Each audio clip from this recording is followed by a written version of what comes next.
अक्सर लोगों को यह भ्रम हो जाता है कि यदि मैं न होता तो क्या होता, और इसी अहंकार में वो जीवन जीने लगते हैं। पर हमेशा याद रखिए कि संसार में जो कुछ भी हो रहा है वह सब ईश्वरीय विधान है। हम और आप तो केवल निमित्त पात्र हैं। इसीलिए कभी भी भ्रम न पाले कि मैं न होता तो क्या होता।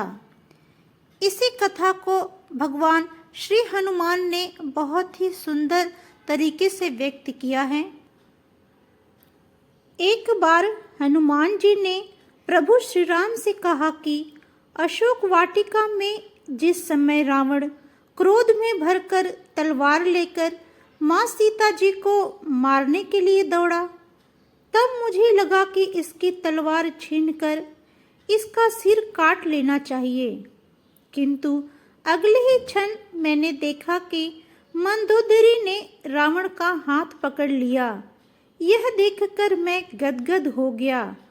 ओह प्रभु, आपने कैसी शिक्षा दी। यदि मैं कूद पड़ता तो मुझे भ्रम हो जाता कि यदि मैं न होता तो क्या होता। बहुधा हमको ऐसा ही भ्रम हो जाता है कि मुझे भी लगता कि यदि मैं न होता तो माता सीता जी को कौन बचाता। परंतु आज आपने उन्हें बचाया ही नहीं बल्कि बचाने का काम रावण की पत्नी को ही सौंप दिया। तब मैं समझ गया कि आप जिससे जो कार्य लेना चाहते हैं वह उसी से लेते हैं, किसी का कोई महत्व नहीं है। आगे चलकर जब त्रिजटा ने कहा कि लंका में बंदर आया हुआ है और वह लंका जलाएगा, तो मैं बड़ी चिंता में पड़ गया कि प्रभु ने तो लंका जलाने के लिए कहा ही नहीं है और त्रिजटा कह रही है, तो मैं क्या करूं। पर जब रावण के सैनिक तलवार लेकर मुझे मारने के लिए दौड़े तो मैंने अपने को बचाने की तनिक भी चेष्टा नहीं की।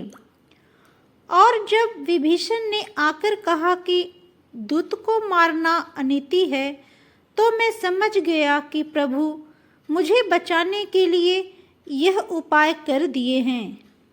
आश्चर्य की पराकाष्ठा तो तब हुई जब रावण ने कहा कि बंदर को मारा नहीं जाएगा, पर पूंछ में कपड़ा लपेटकर घी डालकर आग लगाई जाए। तो मैं गदगद हो गया कि उस लंका वाली संत त्रिजटा की ही बात सच थी, वरना लंका को जलाने के लिए मैं कहाँ से घी, तेल, कपड़ा लाता और कहाँ आग ढूंढता। पर यह प्रबंध भी आपने रावण से करा दिया।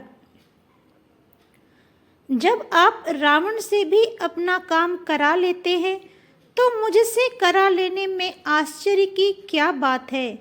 इसीलिए हमेशा याद रखें कि संसार में जो कुछ भी हो रहा है वह सब ईश्वरीय विधान है। हम और आप तो केवल निमित्त पात्र हैं।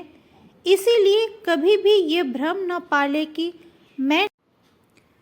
दोस्तों, भगवान श्री राम और हनुमान जी के बीच हुई ये बातचीत आपको कैसी लगी कमेंट्स में ज़रूर लिखिएगा।